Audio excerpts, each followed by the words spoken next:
আশা ছেড়ে দিও না, ভরসা রাখো একজনের উপর। তিনি কে? You will find your way. তুমি তোমার রাস্তা খুঁজে পাবে, আর তোমাকে রাস্তা দেখাবে কে? ঠিক কিনা? আমরা কখনো হতাশ হই না, আমরা কখনো নিরাশ হই না, আমরা কখনোই হাল ছেড়ে দেই না। আমরা ভরসা রাখি একজনের উপর। তিনি কে? নবীর কথা শুনলে মানুষ বুকে আশা ফিরে পায়। আমার নবী কাউকে হতাশ করেন না। হতাশা বিশ্বনবীর ডিকশনারিতে নাই। তিনি মানুষকে আশাবাদী করে তোলেন। বিশ্বনবীর কথা শুনলে মানুষের হৃদয় নরম হয়, তারা আশা ফিরে পায়।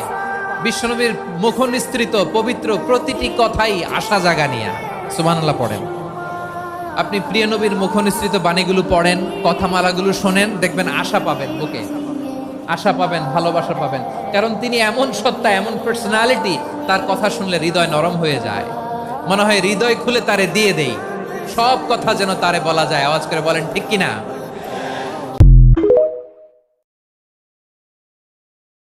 আমরা অনেকে বলে, হুজুর আপনি নারীদের পক্ষে কথা বলেন বেশি। আমি সবার পক্ষেই বলি, যার যেটা অধিকার তাকে সেটা দিতে হবে, ঠিক কিনা? নারীরা সম্মানিতা, তাদেরকে সম্মান দিতে হবে। বিশ্বনবী তাদেরকে সম্মান দিতেন।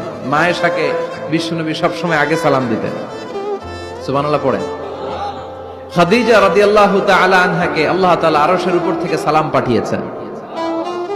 এজন্য নারীদেরকে সালাম দিবেন বেশি বেশি। ঘরে সুখ শান্তি নাই, অনেকে বলে ঘরটা নাকি জাহান্নামের টুকরা, কারণ সালাম নাই। সালাম মানে শান্তি, সালাম মানে কি?